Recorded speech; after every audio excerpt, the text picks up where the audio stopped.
Having trouble holding your awesomes? Have a go at this exercise that I've adapted from weightlifting. You want to do the exercise like you're performing the awesome skill. Being grounded, especially with the foot in the front, keeping your core and body tight, keeping your arms straight and next to your head. Try not to let your back arch, put the weight in your back foot or let your hands spin out. Work up to the weight of the flyer, aiming for at least 10 kilos above their weight. Hey guys, so currently I'm in the middle of moving, so for the next few weeks I'm going to try something different with my videos. The videos are basically going to be an addendum of my TikTok and Instagram reels. The other videos just take a little bit longer, especially the memes, so maybe we're going to have to wait until after I settle down in Melbourne. You know what? Here's a meme for the road. Pulling up, like one of my coaches said, pretending like you're trying to levitate.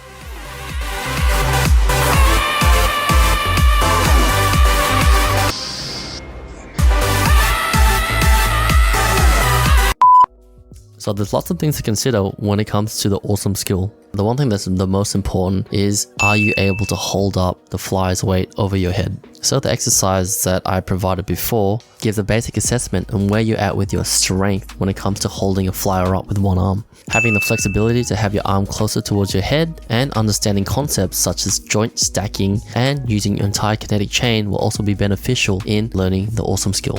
You can find these concepts and details on my other videos, which will be displayed in the card above or at the end of the video.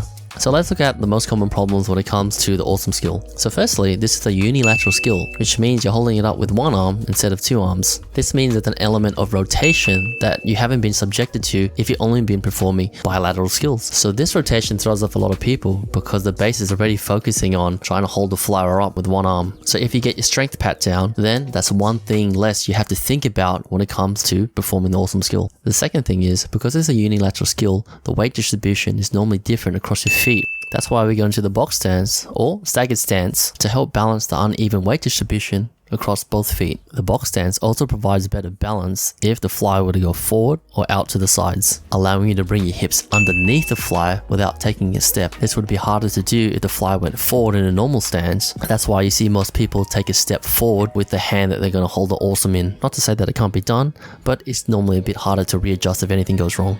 The third thing is the way that you look at your flyer's feet. So from the dip and drive or the toss, we lean back and look where to place our hands. What happens next is you normally bring your head back and arch your lower back so you can find where to put your hand on the foot. What we need to get used to instead is looking to our eyebrows. So being able to look up without bringing our chin towards the roof, which is hard because that's what we do when we look up. But unfortunately for most of us, when we bring our chin up, our body follows by leaning back and arching our lower back. So the last tip of the day, I'll leave about the box stance. So if you're new to the box stance, what will normally happen with your front knee is that it might fall in. So this comes from the hip when you don't have enough external rotation, or you're not aware of the fact that you need to turn out your knee to stabilize your hip. Well, that's it for today. I hope you guys enjoyed it. If you did like it, please flip that like button and subscribe if you want to see more content like this.